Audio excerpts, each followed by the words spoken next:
Bonjour à tous, j'espère que vous allez bien. Donc aujourd'hui on se retrouve pour les favoris et les découvertes du mois de juillet. Donc je vais commencer tout de suite avec la catégorie cheveux puisque comme vous avez pu le voir lors de mes dernières vidéos depuis mon retour de vacances, j'avais les cheveux complètement abîmés. Donc là je sais pas si on va le voir mais ça va quand même beaucoup mieux. Donc je voulais vous montrer un petit peu ce que j'ai fait, ce que j'ai utilisé comme produit. Donc bien sûr ce sont des produits qui m'ont fait du bien. Mes cheveux ne sont pas non plus au top du top de leur santé. Il faut savoir que ça fait quasiment un an que je ne les ai absolument pas coupés. Donc le mois prochain c'est prévu que j'aille enfin chez ma coiffeuse pour refaire une petite coupe. Et puis voilà, couper quelques centimètres puisque voilà j'ai les pointes quand même très abîmées et très sèches. Mais en tout cas les produits que j'ai utilisés leur ont fait beaucoup de bien. Alors déjà le premier produit, et ça vraiment je vous le conseille que vous ayez les cheveux abîmés ou pas d'ailleurs, c'est l'huile de coco. J'ai fait énormément de bains d'huile de coco que je laissais poser toute la nuit. Ça leur a fait beaucoup de bien. Ça ne graisse absolument pas les cheveux. Il faut pas vous dire je vais utiliser de l'huile sur mes cheveux donc je vais avoir les cheveux gras. Pas du tout. Moi je mettais vraiment de l'huile de coco de partout, j'attachais mes cheveux et je laissais poser toute une nuit. Donc ça je l'ai fait peut-être 3 fois depuis que je suis rentrée de vacances parce que vraiment je sentais que mes cheveux en avaient beaucoup besoin. Et voilà, du coup ça vous nourrit les cheveux, ça les répare, ça les fait briller. Donc moi voilà, je vois vraiment une réelle différence avec les bains d'huile de coco. Donc voilà pour ça. Et tous les jours je mettais de l'huile au niveau de mes longueurs et de mes pointes. Ça c'est quelque chose que je faisais de temps en temps, ou alors vraiment pour apporter un côté brillant quand je faisais des ondulations, etc. Là vraiment tous les jours je mettais un petit peu d'huile. Donc j'utilisais celle-ci de la marque Ultra Douce, c'est l'huile Soleil Cheveux qui nourrit et protège du dessèchement. Donc c'est pour les cheveux exposés au soleil, mer, piscine, ce qui a été mon cas pendant les vacances. C'est une huile que je vous ai présentée et je vous avais d'ailleurs dit que j'allais l'amener en vacances. Et qui sait qui l'a oublié dans la salle de bain avant de partir? Bah c'est moi. Donc forcément j'ai pas pu la mettre pendant les vacances. Je pense que ça m'aurait fait beaucoup de bien de l'appliquer voilà, pendant les vacances, parce que forcément les cheveux colorés avec le soleil, la mer, le chlore de la piscine, etc., les douches tous les jours, l'eau hyper calcaire qu'on avait là-bas, voilà, je pense que ça aurait limité un petit peu les dégâts. Malheureusement je l'ai oublié, mais en tout cas voilà, tous les jours j'applique cette huile et comme vous le voyez, là je l'ai appliquée aujourd'hui, il n'y a pas du tout d'effet gras, ça n'alourdit pas les cheveux. Je l'aime vraiment beaucoup, en plus elle sent le monoeil, donc c'est vraiment une odeur vraiment très agréable. J'ai testé un nouveau shampoing, alors j'ai terminé pas mal de shampoings qui étaient très nourrissants en fait pour les cheveux, tout ce qui était cheveux secs, cheveux abîmés, etc.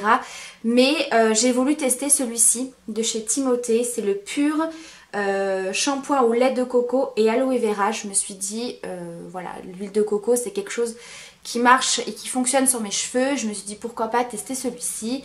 C'est pour les cheveux normaux à sec, 100% d'origine naturelle au niveau du lait de coco et de l'aloe vera, sans silicone, sans parabènes, sans colorant. Voilà, je me suis dit je vais essayer de tester un shampoing plutôt clean au niveau de la compo. Il est vraiment très bien. Alors ça fonctionne pas sur tous les types de cheveux. Je sais que par exemple ma soeur qui a les cheveux beaucoup plus épais que moi, c'est un shampoing qu'elle n'a pas forcément apprécié. Tandis que moi j'ai beaucoup aimé. Je trouve que c'est un shampoing qui nourrit très bien les cheveux sans les alourdir. Ça me fait vraiment des cheveux bon déjà super brillants. Vraiment j'aime beaucoup le résultat de ce shampoing sur mes cheveux. Ça ne les alourdit pas, vous voyez, j'ai vraiment l'impression d'avoir les cheveux comme quand vous sortez de chez le coiffeur, qu'elle vous a un petit peu désépaissi la matière des cheveux. Ben, j'ai vraiment cette sensation là. Donc ça c'est un shampoing que j'ai bien aimé, que j'ai découvert et que j'aime beaucoup. Donc voilà les produits que j'ai utilisés ces derniers temps et qui ont vraiment bien fonctionné sur moi et sur mes cheveux qui étaient quand même bien abîmés. Ensuite on va passer aux produits visage. Donc là c'est pareil, depuis que j'étais rentrée de vacances je vous avais dit que j'avais une peau catastrophique, donc vraiment pas mal d'imperfections. Donc du coup ce que j'ai fait c'est que je suis retournée à une crème beaucoup plus légère comme crème de jour, vous savez les textures un peu gel, vraiment très rafraîchissant, gorgé en eau, etc. Et le soir je réappliquais cette crème-ci de La Roche-Posay. C'est la crème anti-imperfection Effaclar Clar. Voilà, c'est une crème que j'ai utilisée comme crème de nuit. Donc elle a vraiment un côté très hydratant. Et à la fois, elle vient traiter les imperfections. Et c'est vrai que le lendemain, j'avais vraiment les imperfections, les petits boutons complètement secs. Et du coup, j'ai pas eu de réapparition de boutons. Donc je pense que cette crème-là m'a fait également beaucoup de bien pour ça. Et j'ai également utilisé tous les matins ce produit-ci de la marque Fleur de Santé. Donc c'est le sérum anti-imperfection. Voilà, que j'ai utilisé tous les matins. J'utilise toujours d'ailleurs. C'est un soin anti-imperfection ultra lissant. Alors c'est un sérum mais qui est vraiment sous forme de texture un peu mousse. C'est pas du tout le sérum très liquide qu'on a l'habitude de voir. Vous voyez, c'est très épais, c'est quelque chose d'assez mousseux. Et ça va vraiment venir traiter les imperfections. C'est vrai que depuis que j'ai utilisé ce sérum, vraiment ça a stoppé vraiment l'évolution des imperfections que j'ai eues. J'aime beaucoup ce sérum parce qu'il est déjà très hydratant. Il pénètre très très vite la peau, donc on n'a pas besoin de le masser pendant plusieurs minutes. Donc là vous voyez, il a un effet complètement mat sur la peau, il n'est pas du tout brillant ni quoi que ce soit. J'aime beaucoup l'odeur, on a vraiment l'impression d'appliquer comme une crème hydratante au niveau de l'odeur. Et c'est vrai que depuis que j'utilise ce petit sérum là, je n'ai pas eu de réapparition de boutons. Donc je continue à l'utiliser pour voir un petit peu si ça continue à faire effet. Et voilà, donc ça c'est une marque que je connaissais absolument pas. Fleur de Santé, je vous remettrai le lien en barre d'infos. Il y a plein d'autres produits pour plein d'autres types de peau forcément, mais ça c'est une belle découverte, c'est une marque que je connaissais pas et pour l'instant j'en suis plutôt satisfaite. Toujours au niveau des soins de la peau, j'ai découvert ce produit là de chez Sephora. Alors ça faisait pas mal de temps que j'en entendais parler, j'avais entendu beaucoup de bien sur ce produit. Au départ en fait le produit en lui-même ne m'attirait pas trop, c'est la poudre exfoliante Métamorphose à l'acide salicylique et aux billes de jojoba. Donc en fait c'est un gommage sous forme de poudre. Alors il s'utilise de deux façons différentes, ça dépend du type de gommage que vous voulez effectuer. Si vous voulez un gommage un petit peu plus efficace, si vous aimez les gommages qui grattent bien, vous venez humidifier votre visage, également vos mains. Vous versez un peu de poudre que vous venez ensuite masser et ça va créer une genre de petite mousse que vous allez venir appliquer sur votre visage. Et là, vous allez effectuer votre gommage. Alors effectivement, on sent que ça gratte bien, mais ce n'est absolument pas agressif pour la peau.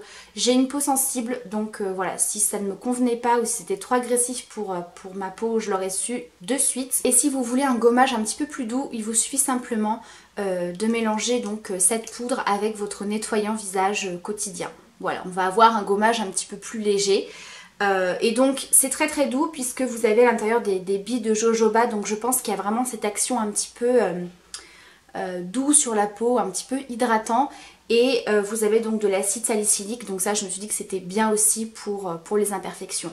Donc voilà vraiment ce que j'ai utilisé pour ma peau en ce moment qui a plutôt bien fonctionné. Le dernier produit soin dont je voulais vous parler, c'est ce produit-là. Je vous en ai très rapidement parlé puisque je le testais depuis quelques jours à peine. Donc je ne pouvais pas vous dire vraiment mon avis et ce que j'en pensais. Il s'agit du Sérum Plus de la marque Mise en Cils. Donc en fait c'est un sérum que vous venez utiliser matin et soir sur vos cils et vos sourcils. Donc moi personnellement je l'ai surtout utilisé sur les cils. Donc c'est censé vous donner des cils plus longs, des cils plus forts, voilà, des cils plus étoffés, etc. Donc là ça fait bien 3 semaines maintenant que je l'utilise.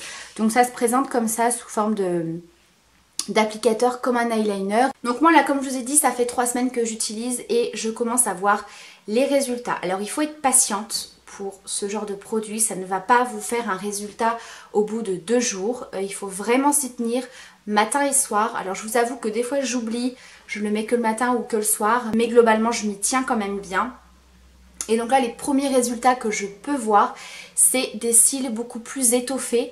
J'ai l'impression d'avoir plus de cils en fait, d'avoir des cils un petit peu plus fournis en fait. Et là au niveau de la longueur, je trouve que ça commence à faire effet, très légèrement, au bout de 3 semaines.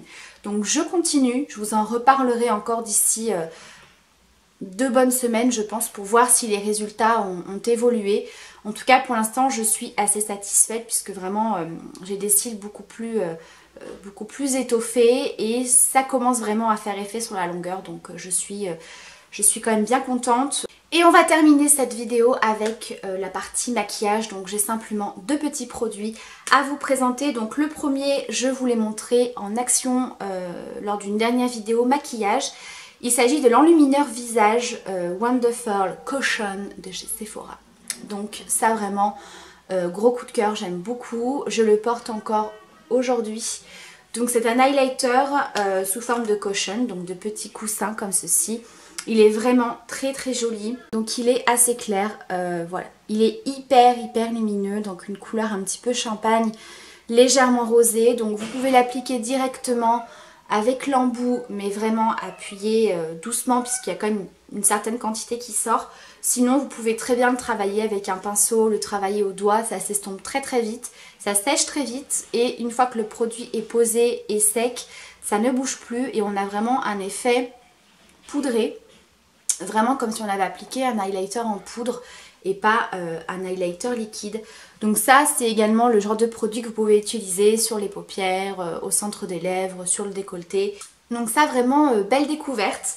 Je n'ai pas eu le temps de regarder, je vous remettrai ça en barre d'infos, s'il y a d'autres teintes, puisque sur celui-ci il n'y a pas du tout de teinte ni de référence. Alors je sais pas du tout si c'est une teinte universelle ou si c'est des teintes un petit peu plus foncées, puisque là je trouve que c'est une couleur qui est très jolie pour les peaux claires comme moi, mais si vous avez le teint un petit peu plus allé ou si vous avez une peau foncée, je pense que ce sera un petit peu trop clair. Et le dernier produit, c'est un blush de chez MAC. Il s'agit du Into the Pink, c'est le blush extra dimension que j'aime beaucoup. Je ne porte que celui-ci depuis que je l'ai. Je le porte dans cette vidéo, mais je sais pas si on va bien voir le résultat. Vraiment, je trouve qu'en vidéo, j'arrive pas à vous montrer réellement la couleur des blushs. Donc je vais vous faire un swatch, ce sera plus simple. Donc c'est un rose assez clair. Et je sais pas si vous voyez, mais alors il est hyper lumineux. Il est juste magnifique. Vous voyez, il est rosé, donc il apporte vraiment ce côté bonne mine. Et le fait qu'il soit très lumineux, on a vraiment ce côté frais. Et je trouve que pour les beaux jours, c'est hyper joli. Donc là, j'en ai mis quand même une certaine quantité. Donc je vais vous montrer estomper ce que ça donne. Voilà. Vous voyez, c'est très léger, c'est très frais. C'est vraiment le genre de blush que j'aime bien. Donc voilà pour mes découvertes et mes favoris de ce mois-ci. J'espère que cette vidéo vous aura plu. Comme d'habitude, vous le savez, si vous avez testé ces produits, n'hésitez pas à me dire ce que vous en avez pensé. N'hésitez pas à me dire ce que vous faites quand vous avez les cheveux abîmés ou si vous avez une peau un petit peu capricieuse pour voir un petit peu les produits que je pourrais peut-être tester prochainement. Voilà, je vous embrasse très fort. Je vous dis à très bientôt pour une prochaine vidéo. Ciao!